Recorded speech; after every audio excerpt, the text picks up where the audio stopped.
The 1952 wheat penny, also known as a Lincoln cent, is a classic coin in American numismatics and a part of the larger series of wheat pennies minted from 1909 to 1958. These pennies, named for the pair of wheat stalks on the reverse side, were designed by Victor D. Brenner in honor of Abraham Lincoln's 100th birthday. While the 1952 wheat penny is common in lower grades, it has several interesting aspects, from its historical significance to notable variations in its design and minting errors. The 1952 wheat penny was minted during the post-World War II era, when the U.S. was seeing economic growth and increased demand for currency. The obverse, front, of the coin features the well-known portrait of Abraham Lincoln, facing right with "In God We Trust" at the top, liberty to the left, and the year to the right. The reverse side displays two wheat stalks framing the words 1 cent and United States of America. Above, the Latin motto, E pluribus unum, out of many one, emphasizes American unity. The wheat penny design was the first U.S. coin to feature a historical figure, breaking the tradition of using Lady Liberty as the primary symbol on U.S. coins. Its popularity has endured because of Lincoln's legacy and the simplicity yet boldness of Brenner's design. In 1952, wheat pennies were produced at 3 different mints: Philadelphia, no mint mark; Denver, marked with a D; and San Francisco, marked with an S. The mintage numbers for each were Philadelphia, 186.8 million; Denver, 746.1 million; San Francisco, 137.8 million. The D and S mint marks can be found below the year on the obverse side. The Denver minted penny had the highest mintage, which makes it relatively common, while the San Francisco mint, with the lowest mintage, is more desirable to collectors in higher grades. Several interesting varieties and errors make the 1952 wheat penny especially intriguing to collectors. Some of these include double die errors.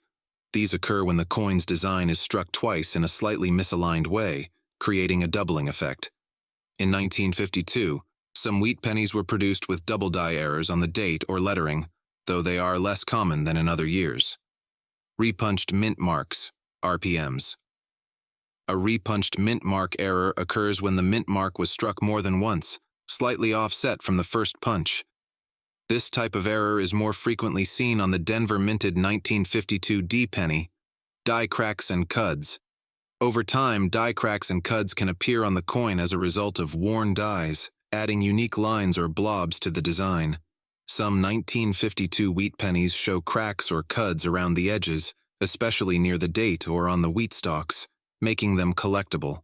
While a standard 1952 wheat penny in circulated condition is worth only a few cents, its value increases significantly with higher grades, especially in mint state or uncirculated conditions.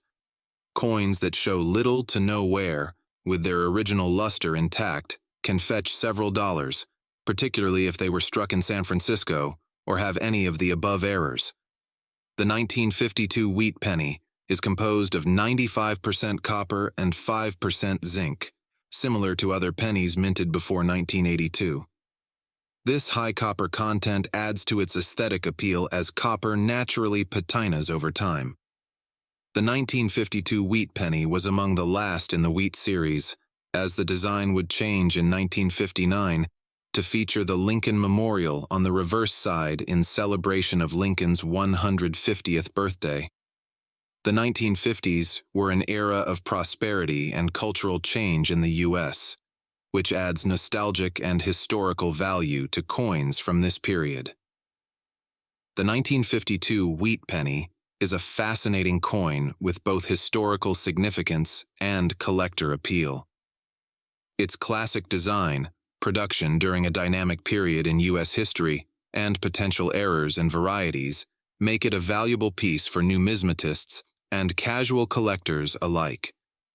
These coins are worth between $0.05 and $0.35 in circulated condition.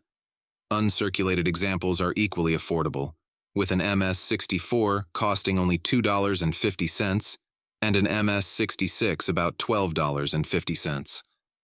Full red specimens are quite valuable but extremely rare.